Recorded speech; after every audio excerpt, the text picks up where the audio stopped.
বলছি বড় বৌদি যা বলছে সব সত্যি? সেই সময় টাকাটা বর্দাভাই দিয়েছে? কি গো বলো না। মা, এই কথাগুলো একবারও আমাদেরকে বলনি তো, আমিও তো জানতাম না। বলবো বলতো বাবা, তখন অনেক টাকার প্রয়োজন ছিল, তোর বাবা কাকাদের কাছে সেই টাকা ছিল না।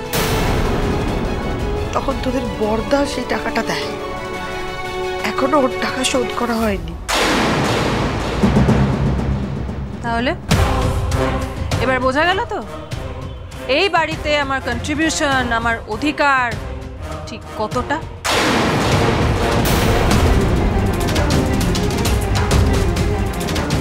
শোনো বড় বৌদি, দরকার হলে আমি না আমার পিএফ এর সমস্ত টাকা তোমাকে দিয়ে দেবো, কিন্তু তোমার কাছে কোনো ধার বাকি রাখবো না। সেই সুযোগে তুমি বাড়ির প্রতিটা মানুষের উপর ছড়ি ঘোরাবে, সেটা তো বরদাস্ত করবো না।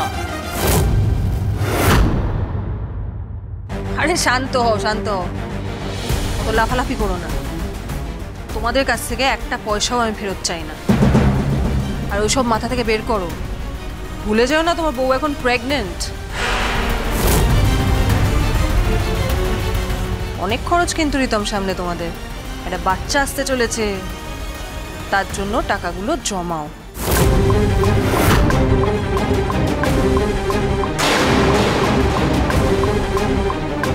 আমায় কোনো টাকা দিতে হবে না।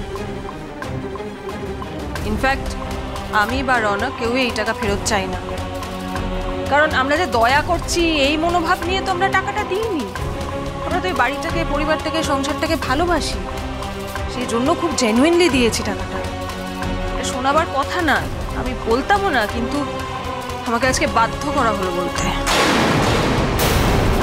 আজকাল তো যে পারে সেই আমার কথা শুনিয়ে দেয়।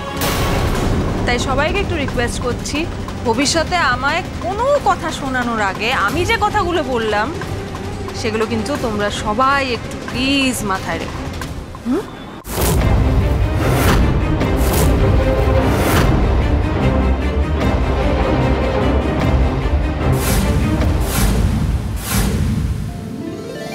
আরে এই তো আমাদের দুনি কত বড় হয়ে গেছে। তুমি কেমন আছো দিদি ভাই? আমি ভালো আছি। দাদু ভাই তুমি কেমন আছো? উলি বাবারে, আমাকে দাদু ভাই বলছে, শুনতে পাচ্ছ বউটার? দাও দাও দাও, আমাকে দাও। এসো এসো এসো। ওরে বাবা রে, বাবা রে। দাঁড়া, তোমার কি হয়েছে বলো তো? বারবার এদিক ওদিক তাকাচ্ছ, কি হয়েছে? এত অস্থির লাগছে কেন তোমার? আসলে দুর্জয়। কি হয়েছে জয়ের?